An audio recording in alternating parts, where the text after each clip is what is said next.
এখানে আমরা দেখতে পাচ্ছি প্রিপোজিশন অন। অনের ব্যবহার কোথায় হয়? স্পর্শ করে তল ছুঁয়ে থাকলে। উদাহরণ কি? The book is on the table. চিত্রে আমরা দেখতেই পাচ্ছি এখানে একটা টেবিল আছে, তার উপরে একটা বই রাখা আছে। এরকম ভাবে কোনো জিনিসের সঙ্গে আর একটা জিনিস রাখা থাকলে যদি দুজন দুজনের তলকে স্পর্শ করে থাকে তবে সেই ক্ষেত্রে আমরা অন ব্যবহার করব। তো এই ধরনের যত শূন্যস্থান পূরণ বা উদাহরণ তোমরা পাবে সেটা এইভাবেই কল্পনা করে তোমাদেরকে করে নিতে হবে। সাধারণত পরীক্ষাতে কি হয়, প্রিপোজিশন আর্টিকেলের শূন্যস্থান পূরণ থাকে। তারপর হচ্ছে অ্যাবভ। অ্যাবভের ব্যবহার সোজাসুজি অনেক উপরে। The sun is now above our head. সূর্য এখন আমাদের মাথার উপরে। অর্থাৎ দিনের বেলায় আকাশে যখন সূর্য থাকে সেটা আমাদের উপরে সোজাসুজি অনেকটা উপরেই থাকে।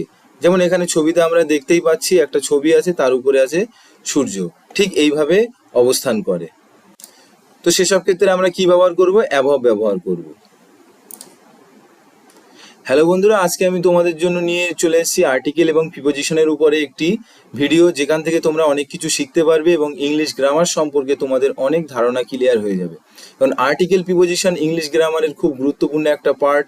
এটা আমরা বিভিন্ন পরীক্ষাতেও দেখতে পাই, শূন্যস্থান পূরণ হিসাবে আসে। তো সেই ক্ষেত্রে আমাদের কিভাবে কোন আর্টিকেল কোথায় ব্যবহার করব সেটা আমাদের আজকের এই ভিডিওর মধ্যে দীর্ঘ আলোচনা হবে, বিস্তারিত আলোচনা হবে এবং চিত্রসহ প্রিপোজিশনের আলোচনাও আছে।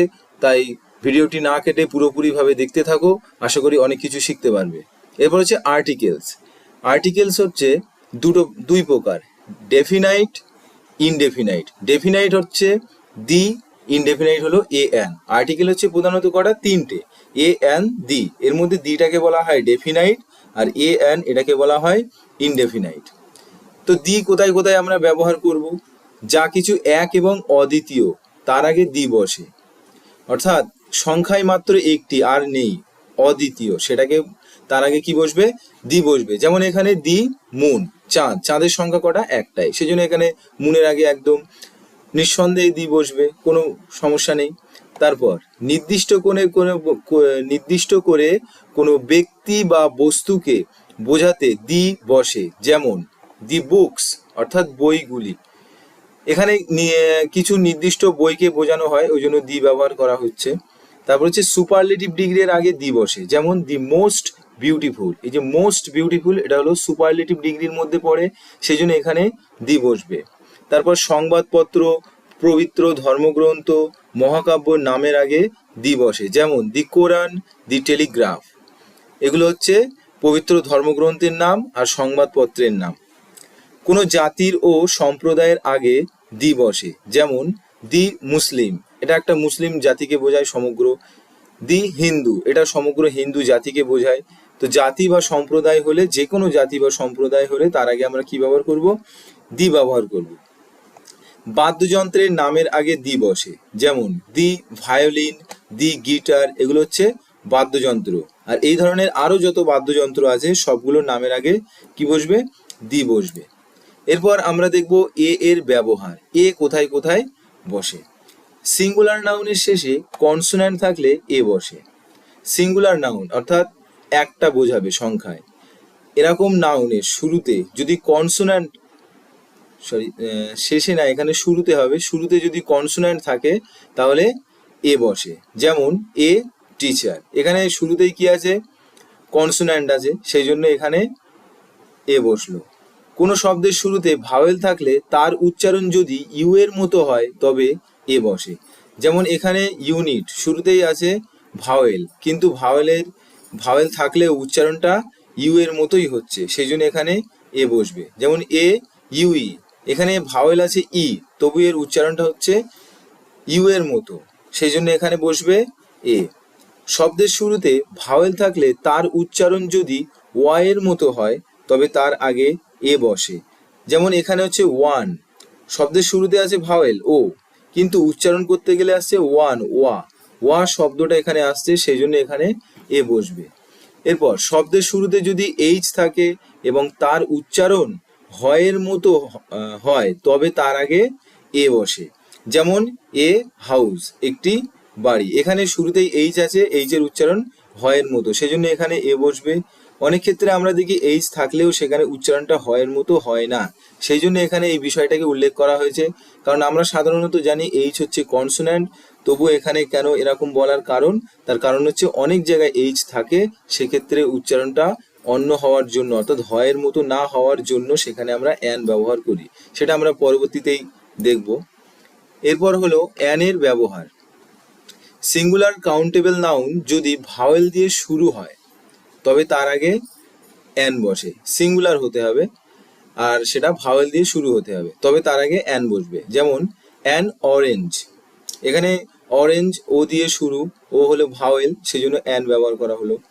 শব্দের শুরুতে যদি এইচ থাকে এবং তার উচ্চারণ যদি উজ্জ থাকে, অর্থাৎ উচ্চারণ যদি না হয়, এইচ এর বদলে অন্য কিছু উচ্চারণে আসে, তবে তার আগে অ্যান বসে। যেমন অ্যান আওয়ার, এখানে এইচ এর উচ্চারণ নেই, আওয়ার এইটুকানের উচ্চারণ হচ্ছে, সেই জন্য এখানে অ্যান বসলো।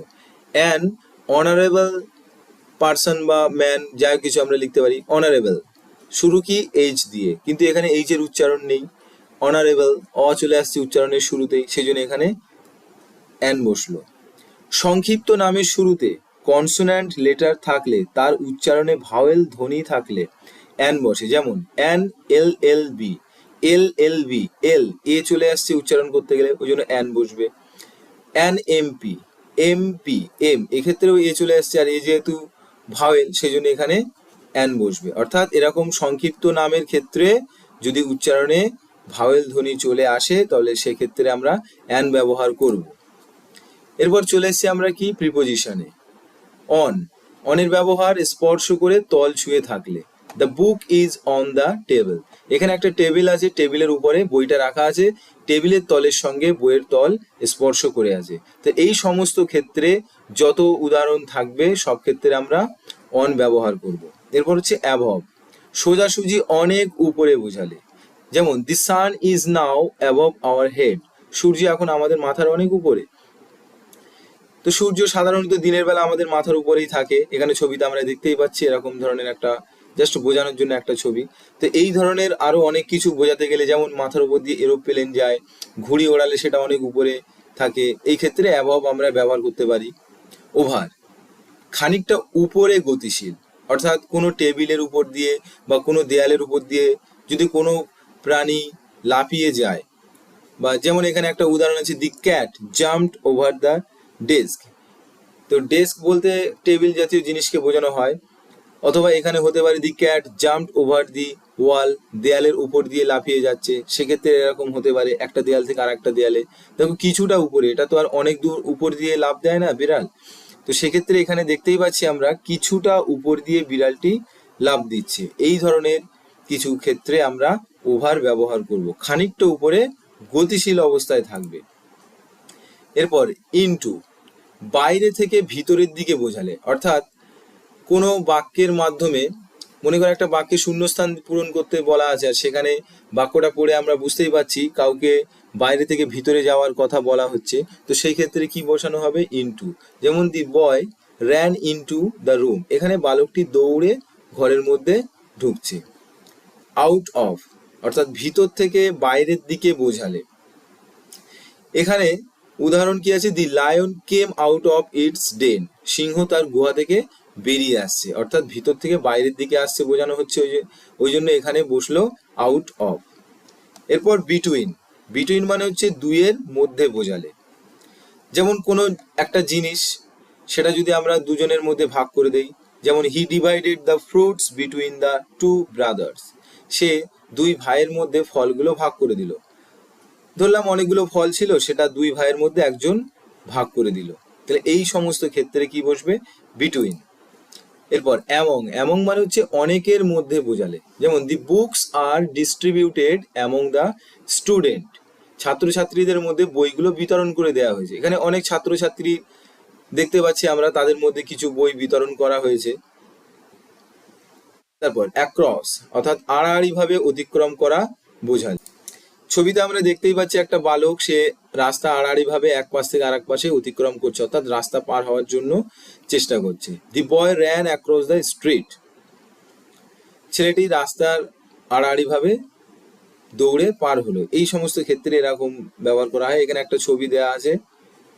এরপর অ্যালং, দৈর্ঘ্য বরাবর অতিক্রম করা বোঝালে। যেমন রাস্তার ধার দিয়ে হেঁটে কিছুটা দূরে যাওয়া, সেটাকে রাস্তার দৈর্ঘ্য বরাবর বা রাস্তার সমান্তরালে অতিক্রম করা বলে। এই সমস্ত ক্ষেত্রে আমরা অ্যালং ব্যবহার করব। We walk along the bridge. এখানে ছবিতে দেওয়া আছে রাস্তার কথা, মানে রাস্তার ছবি দেওয়া আছে, এখানে এখানে ব্রিজ লেখা আছে, তো রাস্তার জায়গায় ব্রিজ হলেও সেই বিষয়টা একই আসবে। এরপর বিলো, অনেক নিচে বোঝালে। A small village was seen miles below the top of the hill. অর্থাৎ পর্বতের উপর থেকে নিচের দিকে অনেকগুলো ছোট ছোট গ্রামকে লক্ষ্য করা যাচ্ছে। এটা অনেক নিচে বোঝানো হচ্ছে। পর্বতের উপর থেকে যদি তার পাদদেশের ঘরবাড়িগুলো দেখা যায় বা গ্রামের দিকে তাকানো যায় সেখানে, তাহলে সেটা অনেকটা নিচেতেই বোঝায়। এই সমস্ত ক্ষেত্রে বিলো বসে। এছাড়া আরো অনেক ক্ষেত্রে বসে আন্ডার, ঠিক নিচে বোঝালে। যেমন এখানে একটা ছবিতে দেখতেই পাচ্ছি গাছের নিচে একজন বসে আছে, ঠিক গাছের একদম নিচে। He was sitting under a tree, সে একটা গাছের নিচে বসে আছে। ইন ফ্রন্ট অফ, অর্থাৎ সামনে বোঝালে। I stood in front of the school, আমি বিদ্যালয়ের সামনে দাঁড়িয়েছিলাম। এখানে একটা বিদ্যালয়ের ছবি দেওয়া আছে, তার সামনে একজন দাঁড়িয়ে আছে। এই সমস্ত ক্ষেত্রে আমরা ইন ফ্রন্ট অফ ব্যবহার করতে পারি। এরপর হলো বিহাইন্ড, মানে পিছনে বোঝালে। দি garden was behind the house, বাগানটি ছিল বাড়িটির পিছনে। তো অনেক সময় অনেকে কি করে, তার বাড়ির পিছনে কোনো ফাঁকা জমি পড়ে থাকলে সেখানে একটু ফুলের বাগান করে দেয়, তো সেই সমস্ত ক্ষেত্রে হবে বিহাইন্ড। এছাড়া কোনো কিছুর পিছনে কিছু বর্ণনা করতে গেলে আমরা বিহাইন্ড ব্যবহার করব। এবার হচ্ছে বিসাইড, মানে পাশে। পাশে বোঝাতে যতগুলো উদাহরণের ক্ষেত্রে আমরা দেখব পাশে বোঝানো হচ্ছে, বা যতগুলো বাক্য আমরা দেখব পাশে বোঝানো হচ্ছে, সব ক্ষেত্রে আমরা বিসাইড ব্যবহার করব। যেমন a meadow was beside the river, নদীর পাশে একটা ঘাসভূমি বা ঘাস জমির মতো অংশকে বোঝানো হচ্ছে। ইনসাইড, কোনো বেষ্টিত জায়গার ভিতরে। বেষ্টিত মানে হচ্ছে ঘেরা, ঘেরা কোনো জায়গার ভিতরে বোঝাতে ইনসাইড ব্যবহার করা হয়। The inside of the box is lined, বক্সের ভিতরে। The inside of the box মানে বক্সের ভিতরে, ইজ লাইন্ড, লাইন করা আছে। তারপর ইন, মাস, সাল, ঋতু, দশক, শতাব্দী, এই সমস্ত কিছুর আগে আবার ইন ব্যবহার করা হয়। যেমন in January, in 1947, in winter, in 21st century. On, তারিখ, বার ইত্যাদির আগে অন ব্যবহার করা হয়। যেমন on 31st December, on Monday. At, ঘড়ির সময়, ছুটির দিন ইত্যাদির আগে। At 10 PM, at the weekend. তারপর সিন্স, নির্দিষ্ট সময় থেকে বোঝাতে। We have been studying in this school since 2015, 2015 সাল থেকে আমরা এখানে মানে এই স্কুলে বা বিদ্যালয়ে পড়ছি। অর্থাৎ নির্দিষ্ট সময় থেকে, 2015, এটা হচ্ছে নির্দিষ্ট সাল, এই সময় থেকে স্কুলে পড়া হচ্ছে, সেই ক্ষেত্রে এখানে সিন্স ব্যবহার করা হলো। অ্যাট ইন, আবার এর কিছু ব্যবহারের নিয়ম আছে। যেমন অপেক্ষাকৃত ছোট জায়গার আগে কি বসে? অ্যাট। অপেক্ষাকৃত বড় জায়গার আগে ইন বসে। We live at Kolkata in north 24 Parganas, অর্থাৎ আমরা উত্তর 24 পরগনার কলকাতাতে বাস করি। তাহলে এখানে দুটো জায়গার নাম আছে, একটা হচ্ছে কলকাতা, একটা হলো নর্থ 24 মানে উত্তর 24 পরগনা। তো এর মধ্যে কলকাতা হলো ছোট, ওই জন্য এখানে অ্যাট বসলো, আর উত্তর 24 পরগনা বড়, সেই জন্য এখানে ইন বসলো। তবে কোনো বাক্যে যদি শুধু কলকাতার কথা বলা থাকে, যেহেতু আমরা যেখানে বাস করি তার তুলনায় কলকাতা অনেক বড় এরিয়া, সেই জন্য আমরা সবসময় কলকাতার আগে ইন ব্যবহার করব। কিন্তু এই ক্ষেত্রে যেহেতু কলকাতা আর উত্তর 24 পরগনার মধ্যে কলকাতা ছোট, উত্তর 24 পরগনাটা অনেক বড় এরিয়া, সেই জন্য কলকাতার আগে অ্যাট বসবে, আর উত্তর 24 পরগনা অর্থাৎ নর্থ 24 পরগনাস এর আগে ইন বসবে। ডিউরিং, অপেক্ষাকৃত দীর্ঘ সময় ধরে চলাকালীন সময় বোঝাতে ডিউরিং ব্যবহার করা হয়। যেমন I went to Delhi during the summer vacation, গরমের ছুটিতে আমি দিল্লি গিয়েছিলাম। এই যে গরমের ছুটি অনেক দিন ধরে হয় আর কি, 14-15 দিন আগে হতো, এখন 1 মাস 1.5 মাস পর্যন্ত হয়ে যাচ্ছে অতিরিক্ত গরম বেড়ে যাওয়ার কারণে। তো এই জন্য অপেক্ষাকৃত দীর্ঘ সময় বোঝানোর জন্য ডিউরিং ব্যবহার করা হয়। তো যারা এখনো চ্যানেলটাকে সাবস্ক্রাইব করোনি, সাবস্ক্রাইব করে নাও। ভিডিওটি যদি তোমাদের ভালো লেগে থাকে একটা লাইক দিয়ে দিও, আর বন্ধুদের মধ্যে শেয়ার করে দিও। পরবর্তী ভিডিওর জন্য চ্যানেলটি সাবস্ক্রাইব করে বেল আইকন বাজিয়ে রেখো। ধন্যবাদ।